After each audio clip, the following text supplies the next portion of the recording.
So you've probably seen the news, right? All that incredible footage of Israel's Iron Dome knocking rockets out of the sky. It's an amazing piece of tech for sure. But what if the threat wasn't some homemade rocket from just a few miles away? What if it was a hypersonic missile screaming in from the other side of the planet? Well, the US is planning for exactly that. They're talking about a system some are calling the Golden Dome, and honestly, the scale, the cost, the sheer ambition, it's almost unbelievable. Okay, so here's how we're going to break this all down. First, we'll look at the tale of these two domes and see why America's plan is such a different beast. Then we'll dive into the plan itself, how the tech actually works, and the seriously controversial idea of putting weapons in space. Finally, we'll get to the big question. Is this trillion-dollar gamble actually worth it? All right, first things first. We got to get this straight from the get-go.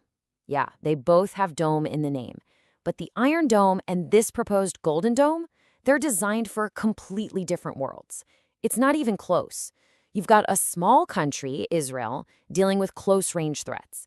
And then you have the US, a whole continent, staring down the barrel of some of the most sophisticated weapons ever created.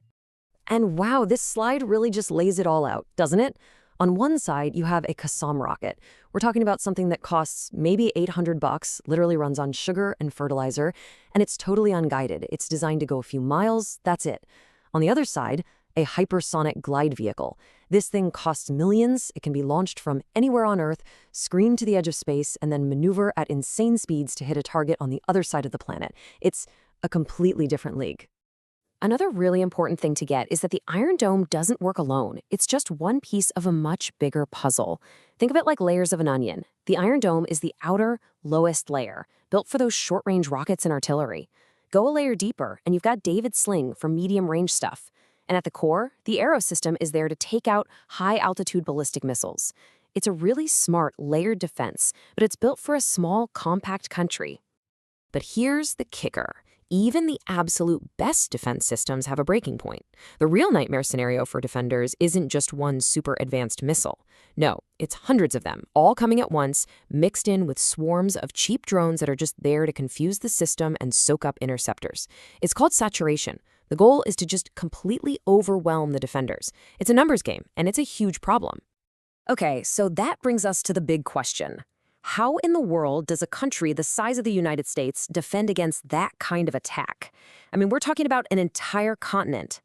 Well, the answer they're proposing is this massive, multi-layered plan, the one they're calling the Golden Dome. And just take a look at what this thing is supposed to shoot down. We are so far beyond simple rockets now. This is the absolute top tier of military hardware. We're talking long-range ballistic missiles, weapons that can go from one continent to another, and those hypersonic glide vehicles we mentioned, the super-fast, zigzagging ones that are a defender's worst nightmare. This is the whole shebang. So, you're probably wondering, what's a system like this going to cost? Well, brace yourself. The projected price tag is just staggering.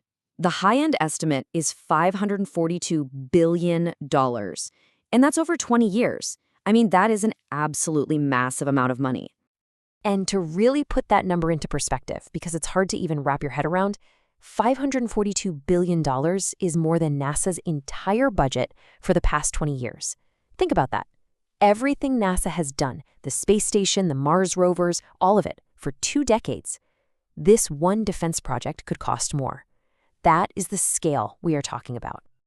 And what's really driving this whole thing is a huge shift in thinking, a change in defense policy. It's about protecting against something called a counter-value threat. And what that really means is that the enemy isn't just aiming for your military bases anymore. They're aiming for your cities, your people, your economy, high-value civilian targets. So the priority shifts from just protecting soldiers in silos to protecting, well, everyone. So the $542 billion question is, how do you actually do it? How on earth do you stop a missile screaming through the atmosphere at Mach 5 or more? It's this incredibly complex stance where everything has to happen in seconds, and it all comes down to 3 basic but super difficult steps: detect, track, and intercept. You see, to know how to stop a missile, you first have to know its life story. Every one of these long-range missiles goes through 3 phases. There's the boost phase. That's the first few minutes right after launch when it's basically a giant, slow-moving firework. Then there's the mid-course phase, which is the longest part where it's just coasting through space. And finally, the terminal phase, the final dive back to Earth, where you have literally just seconds to do something about it. Okay, step 1, detection. It's pretty simple, right? You can't hit what you can't see.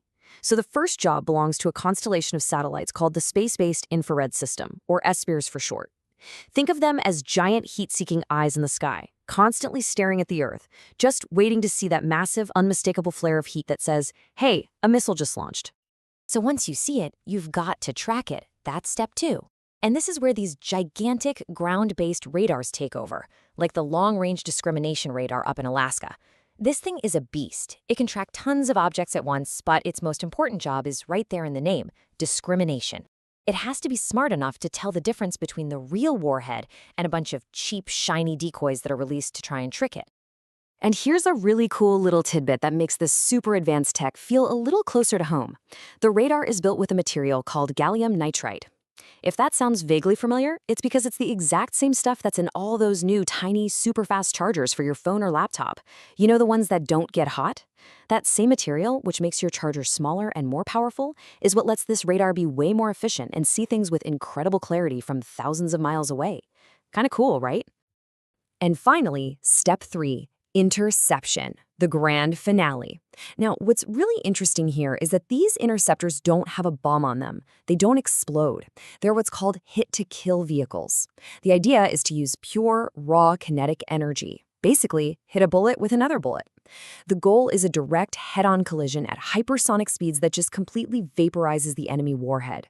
You do it this way because an explosion in space isn't very effective, and more importantly, you really don't want to risk accidentally setting off a nuclear warhead.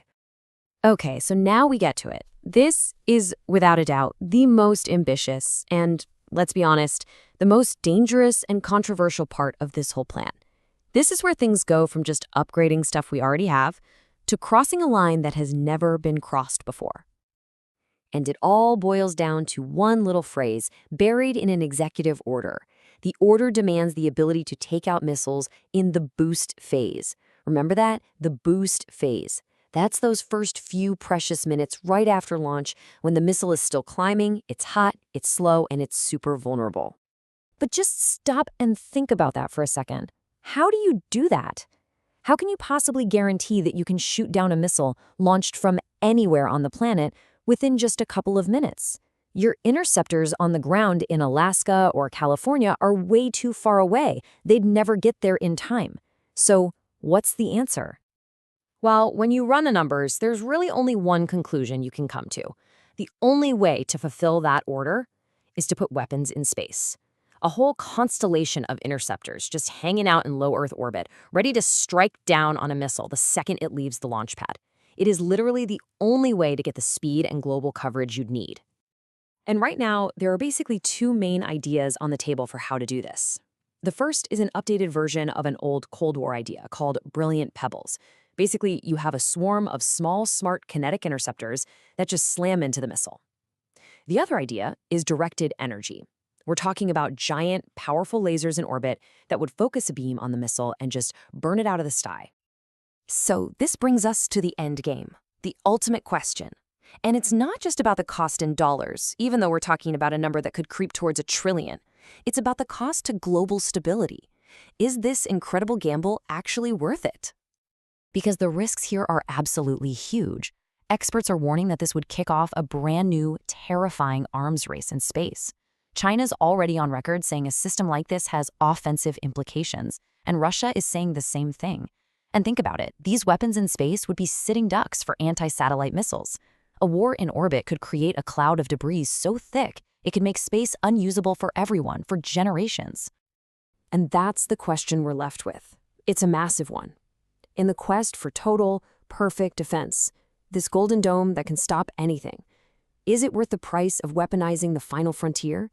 Is it worth the risk of starting a whole new arms race up there in the stars?